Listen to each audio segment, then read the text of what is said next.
Messieurs, mesdames, bonjour et très heureux de vous retrouver dans ce cadre, dans cette émission spéciale 15 minutes chrono sur Télé 50, la meilleure des télévisions en République démocratique du Congo. Bilan et prospectif, 6 mois après être à la tête de la province de Bazoulé, le professeur Jean-Robert Zaza est là des défis. Qu'est-ce qu'il a déjà fait? Qu'est-ce qui devrait être fait? Vous savez, Bazoulé, c'est parmi les nouvelles provinces qui, après le découpage de la République démocratique du Congo, qui a quitté du 11 26 provinces. Je vous laisse découvrir et voir le professeur.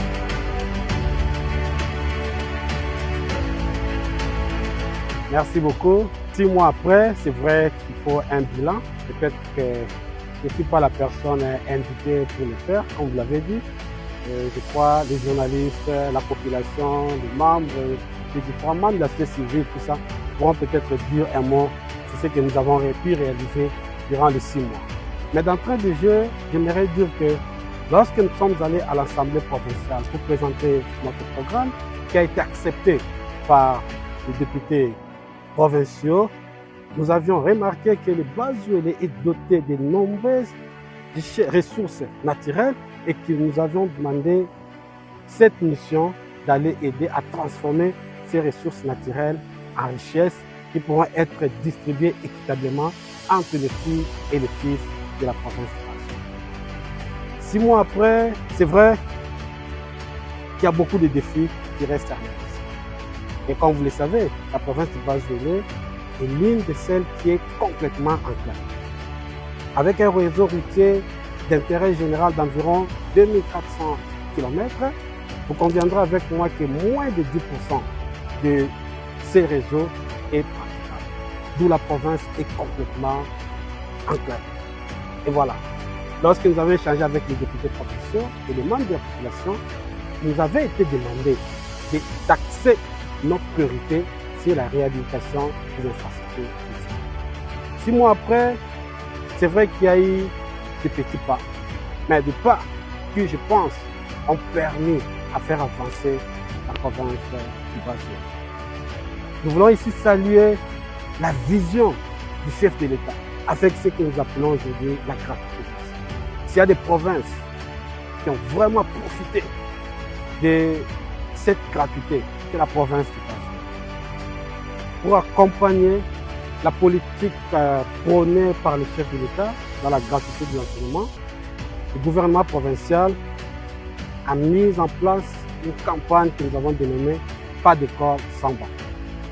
Lorsque je suis arrivé à la tête de la province de Bazoulé, nous avons remarqué que la plupart d'enfants d'école primaire étaient en train de s'asseoir à même le sol. Et en lançant la campagne « Pas d'école sans banc », grâce aux partenaires, par exemple comme l'UNICEF, et grâce aux fonds propres de la province de Bazoulé, nous avons pu acquérir des bancs et aujourd'hui, nous pouvons vous rassurer et vous pouvez le voir à partir des images que plus de 75% d'enfants dans les écoles primaires dans la ville de Bouta utilisent des bancs qui nous ont été offerts grâce au lobbying que nous avons pu mener et aussi les fonds propres de la province. Et là, ça a été un impact positif pour la gratuité de l'enseignement de la province. Avant tout, pour une nouvelle province comme le Bazoulé, il fallait d'abord la restauration de l'autorité. Le Bazoulé était en proie de couches de sécurité, incivisme fiscal et tant d'autres. Il fallait rapidement remettre la pendule à l'air et voir comment tout le monde devait se mettre au travail. Et nous avons rapidement instauré le système d'itinérance dans les territoires. Nous avons visité 4 sur 6 des territoires qui composent la province de Bazoulé. Nous avons instauré une administration de proximité où nous échangeons régulièrement avec les membres de la société civile. Pas plus tard que la semaine passée, les jeunes du comité provincial de la jeunesse de la province de Bazoulé étaient en discorde. Nous avons mis ensemble et nous avons pu trouver, j'ai convoqué une assemblée générale extraordinaire, ce qui a permis à ces jeunes d'étudier ensemble leurs problèmes et trouver des pistes de solutions. Et parmi lesquels c'était l'élection d'un nouveau comité provincial qui est déjà en œuvre. Donc, la collaboration avec la communauté, nous avons aussi instauré la journée des travaux communautaires et ce qui fait que avec un leadership collectif où les gouverneurs des provinces, maires de la ville, les membres provinciaux du comité de sécurité, les membres de la société civile et tous les cadres de l'administration, chaque jeudi matin, se lancent dans la communauté pour les travaux communautaires. Et cela, ça a un impact positif qui fait que tout le monde exécute ces travaux et qui se font d'une manière avec une ambiance de cordialité, permet à fait que nous puissions rendre notre vie propre. Et tous ces petits travaux ont permis à ce qu'il y ait de l'ordre qui soit revenu. La province de Bas-Zelé est parmi celles qui est restée longtemps oubliée. Et nous avons institué ce que nous appelons le désenclavement médiatique de cette province. D'entrée de jeu, nous avons pu acquérir une station radio qui a été remise à la RTNC. Et aujourd'hui, la population de Bas-Zelé peut suivre les informations de la République démocratique du Congo, ce qui permet la formation et l'information de toute la population.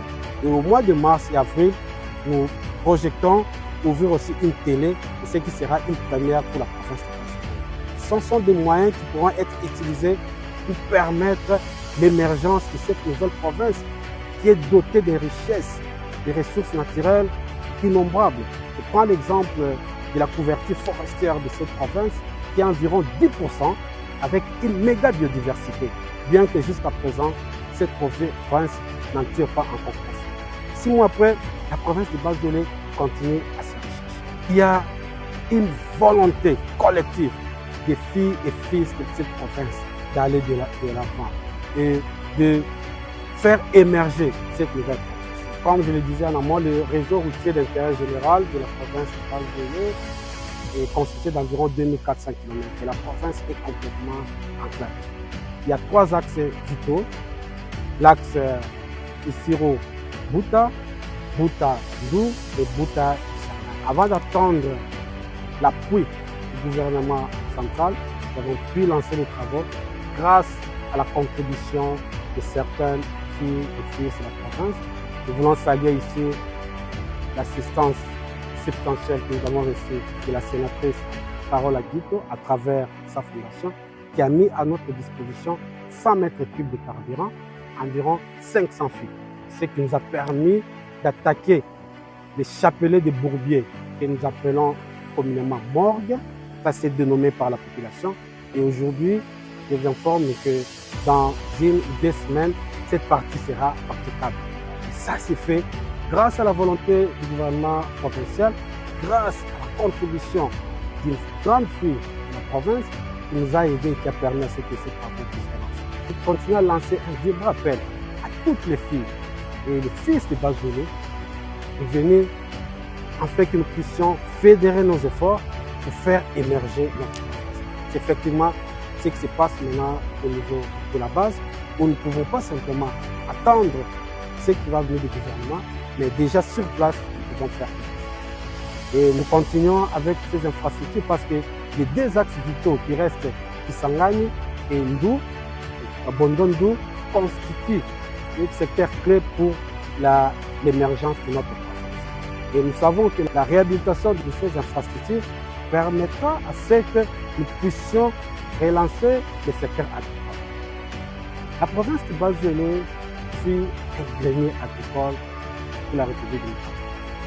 Ancien grand producteur de coton, de café, d'huile de palme, et aujourd'hui toutes ces activités sont en ralenti. Nous avons institué une journée spéciale agricole dans la province où tous les membres de la communauté, que ce soit secteur privé, public, se rendent dans leurs champs. Et nous avons tous des champs, c'était pour promouvoir l'agriculture familiale.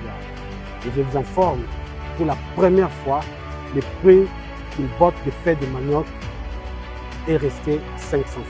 Alors que dans les années passées, lors de la saison sèche, ce prix galopait jusqu'à 1500 et 2000 francs. Et aujourd'hui, il y a une diversité de légumes. Dans la ville, je pense que chaque parcelle, vous trouvez au moins un champ.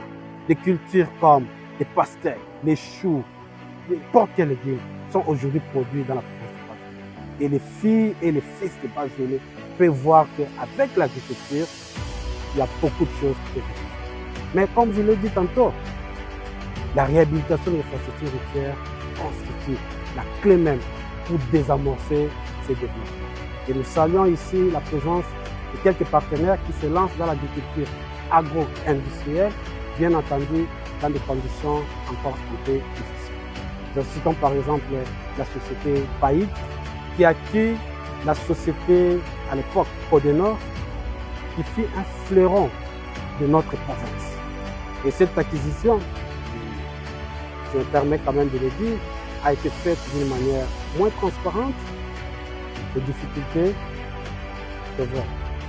Il y en a, par exemple dans le secteur économique et financier, nous constatons qu'avec la part sociale qui a été réservée à la province du Bas-Gelé, et du coup, cette part a été diluée de 25 à 7%, et ce qui constitue, nous pensons qu'il faudrait qu'il y ait de rééquilibrage des choses, équité et d'une manière de justice afin que toutes les parties prenantes puissent se retrouver. Parce que là, nous voulons, quand il y a une société et des firmes qui viennent, il faudrait que ça soit gagnant-gagnant. Les actionnaires, la province et bien entendu la communauté locale. Ça, c'est vraiment un appel. Nous avons besoin d'investisseurs, des gens qui vont venir travailler avec nous, mais dans un partenariat gagnant-gagnant, qui va profiter à tout le monde. 6 mois après, quoi dire que ce serait difficile pour moi, comme je l'ai tantôt, de faire un bilan. C'est pourquoi nous allons vous lancer une invitation. Venir sur le terrain pour voir ce qui est fait et pour voir la volonté des filles et fils de Bas-Gelé. Je profite de l'occasion pour lancer encore un vibrant appel à toutes les filles et fils de Bas-Gelé et à tous ceux qui aiment cette province pour venir afin qu'ensemble nous puissions voir qu'est-ce qui peut être fait pour faire avancer notre province. Tantôt, je parlais de la sénatrice Carole Aguito. Il faudrait quand même le dire à titre illustratif, pas seulement que nous avons eu cette aide en carburant de 500 filles, mais il y a par exemple la prise en charge de nos élèves de 6e année secondaire aux examens d'État, dont les frais ont été payés, et ce qui a permis une augmentation même des réussites de 12%. C'est quelque chose à féliciter. Là, nous ne comptons pas les ponts qui ont été construits, les infrastructures scolaires, et j'en passe. Et je crois que si toutes les filles et les fils qui sont emboîter le pas, nous allons faire ressortir la province de cette pauvreté, nous allons faire ressortir la province de ce niveau pour qu'elle reprenne sa place. Et vous le savez, la province de Bas-Gelé, sur le plan alphabétique, c'est le numéro 1. Et je crois notre place, grâce aux ressources naturelles qui regorgent cette province. Nous pensons que nous allons reprendre notre place pour être la plus grande province. Merci beaucoup, professeur Jean-Robert Nzanza. Les téléspectateurs vont vous suivre. C'est à eux de juger, c'est à eux de nous faire des suggestions. Vous avez suivi pendant 15 minutes. 6 mois après, Bas-Gelé. Le rendez-vous est pris pour une prochaine émission et on reviendra sur le terrain pour palper la réalité en main. N'hésitez pas de rester branché dans votre programme sur Télé 50. À très bientôt avec le même plaisir.